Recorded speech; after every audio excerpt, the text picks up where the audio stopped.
The rewards in this world are intrinsic, not external.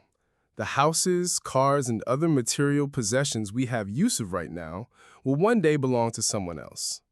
You don't really own anything except your own internal experience. I watched a documentary some time back where researchers were looking for the happiest people on Earth. They came up with a set of criteria that would accurately determine how generally cheerful one was, all cultural differences aside. They found that many of the world's happiest people were relatively poor by modern standards. One man, for instance, drove a cab around his small village. He didn't make much money, in fact, just enough to get by. The man had a wife and 2 children. He only ate every other day so that everyone else in the house could have food. He worked from dawn to dusk, and every day was a struggle. The family enjoyed only a few hours together each evening.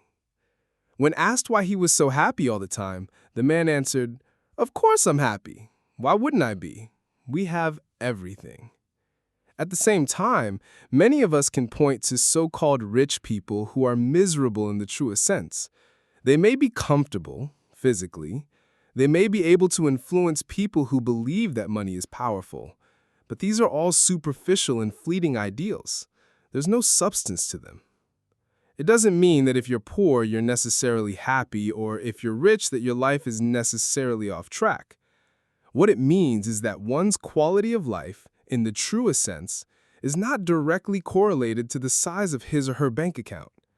Right now, there is a very wealthy man or woman somewhere in the world who is on his or her deathbed, taking those fated last breaths.